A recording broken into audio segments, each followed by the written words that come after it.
नमस्कार दोस्तों, आज मैं आपको जगन्नाथपुरी के 10 ऐसे रहस्य आपको बताऊंगा। जानिए क्या है पहला जगन्नाथ का रहस्य।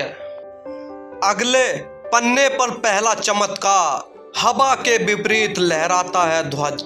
श्री जगन्नाथ मंदिर के ऊपर स्थित लाल ध्वज सदैव हवा के विपरीत दिशा में लहराता है। ऐसा किस कारण होता है यह तो वैज्ञानिक ही बता सकते हैं, लेकिन यह निश्चित नहीं है। यह आश्चर्यजनक की बात है। यह भी आश्चर्य एक है कि प्रतिदिन काल, समय काल और मंदिर के ऊपर स्थित ध्वज को मानव द्वारा उल्टा चढ़ाकर बदला जाता है। ध्वज भी इतना भव्य है कि जब यह लहराता है तो इसे सब देखते ही रह जाते हैं। ध्वज पर शिव का चंद्र बना हुआ होता है। जगन्नाथ मंदिर का दूसरे रहस्य और चमत्कार देखिए। अगले पन्ने पर दूसरा चमत्कार, गुंबद की छाया नहीं बनती है। यह दुनिया का सबसे भव्य और ऊंचा मंदिर है। यह मंदिर 4 लाख वर्ग फुट में के क्षेत्र में फैला हुआ है। इसकी ऊंचाई लगभग 214 फुट है। मंदिर के पास खड़े रहकर इसका गुंबद देख पाना असंभव है, बड़ा ही मुश्किल काम है। मुख्य गुंबद की छाया दिन के किसी भी समय अदृश्य ही बनी रहती है। हमारे पूर्वज कितने बड़े इंजीनियर रहे होंगे, यह इस एक मंदिर के उदाहरण को समझ का किया जा सकता है। पुरी के मंदिर का यह भव्य रूप 7वीं सदी में निर्मित किया गया है। अगले पन्ने पर तीसरा चमत्कार, चमत्कारिक सुदर्शन चक्र। जनकपुरी में भी किसी स्थान से आप मंदिर के शीर्ष पर लगे सुदर्शन चक्र को देखेंगे तो वह आपको सदैव अपने सामने ही लगेगा। इससे नीला चक्र भी कहा जाता है। यह अष्टधूत से निर्मित है और अति वाचन और पवित्र माना जाता है। दोस्तों, ये जनकपुरी मंदिर की। अगले पन्ने पर चौथा चमत्कार, हवा की दिशा। सामान्य दिनों के समय हवा समुद्र से जमीन की तरफ आती है और शाम के दौरान इसके विपरीत, लेकिन पुरी में इसका उल्टा होता है।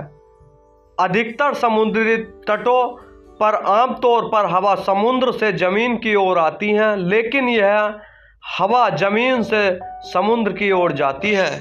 अगले पन्ने पर पांचवा चमत्कार, गुंबद के ऊपर नहीं उड़ते पक्षी। मंदिर के ऊपर जो गुंबद बनी हुई है उसके आसपास अब तक कोई पक्षी नहीं उड़ता दिखाई देता है, लेकिन इसके ऊपर से विमान भी नहीं उड़ाया जा सकता। मंदिर के शिखर के पास पक्षी उड़ते नजर नहीं आते, जबकि देखा गया कि भारत के अधिकतर मंदिरों के गुंबद पर पक्षी बैठे जाते हैं। यह के आसपास उड़ते हुए नज़ारा भी आप देख सकते हैं, लेकिन मंदिर के ऊपर कोई भी पक्षी नहीं उड़ता। अगले पन्ने पर छठा चमत्कार, दुनिया का सबसे बड़ा रसोई घर। 500 रसोइयाँ 300 सहयोगियों के साथ बनाते हैं। भगवान जगन्नाथ जी का प्रसाद लगभग 20 लाख भक्त कर सकते हैं। यहाँ भोजन कहा जाता है कि मंदिर में प्रसाद कुछ हजार लोगों के लिए ही क्यों न बनाया गया हो, लेकिन इससे लाखों लोगों का पेट भर सकता है।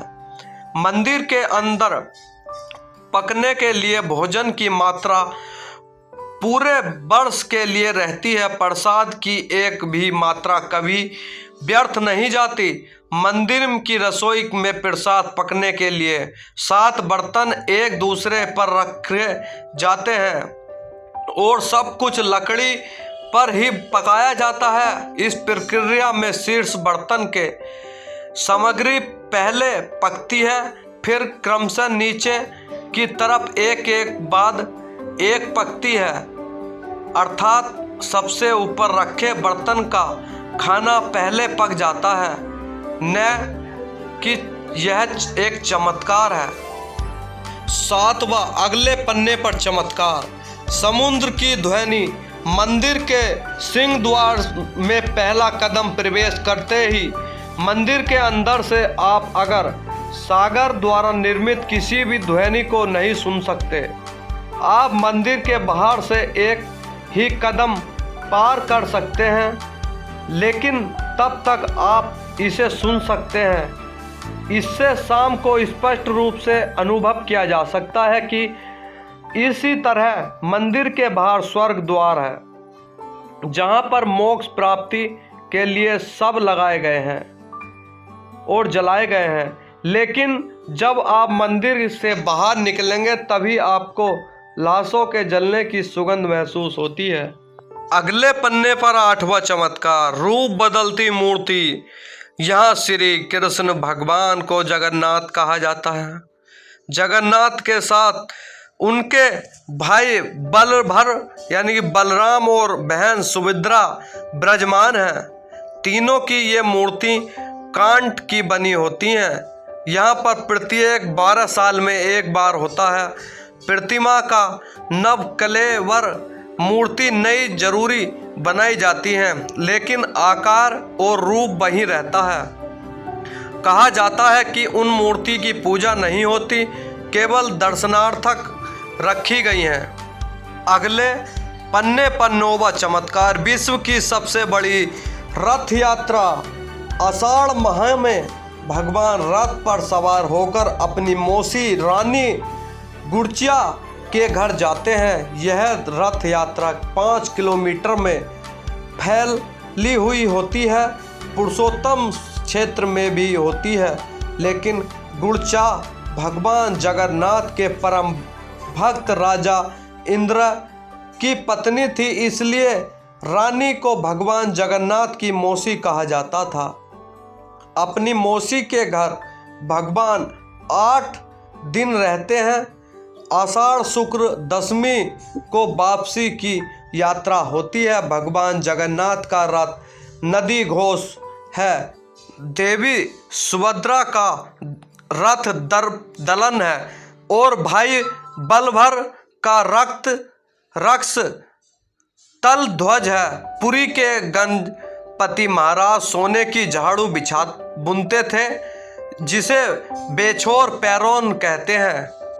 अगले पन्ने पर 10वां चमत्कार बड़ा ही विचित्र है।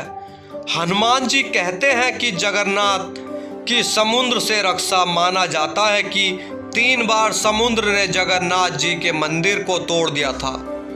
कहा जाता है कि महाप्रभु जगन्नाथ ने वीर मारुति हनुमान जी को यहाँ समुद्र को नियंत्रित करने हेतु नियुक्त किया गया था, परंतु जब तक हनुमान जी भी जगन्नाथ बलभद्र और एवं सुभद्रा के दर्शन का लोभ स्मरण नहीं कर पाते थे, वे प्रभु के दर्शन के लिए नगर में प्रवेश कर जाते थे। ऐसे में समुद्र भी उनके पीछे नगर में प्रवेश कर जाता था। केसरी नंदन हनुमान जी की इस आदत से परेशान होकर जगन्नाथ महाप्रभु ने हनुमान जी को यह स्वर्ण बड़ी से अवरुद्ध कर दिया कि जगन्नाथ मंदिर यानी कि मंदिर के अंदर वे प्रभु के दर्शन के लिए नगर में प्रवेश कर जाते थे। ऐसे में समुद्र भी उनके पीछे नगर में प्रवेश कर जाता था। केसरी नंदन हनुमान जी की आदत से परेशान होकर जगन्नाथ प्रभु ने हनुमान जी को यह स्वर्ण बड़ी से अवरुद्ध कर दिया था। भक्त लोग बेड़ी की जगड़े हनुमान जी से दर्शन के लिए आते हैं। दोस्तों, अगर हमारे चैनल की वीडियो को आप लोगों को पसंद आई हो तो चैनल को सब्सक्राइब जरूर करें और लाइक करें, बेल आइकन दबाना ना भूलें।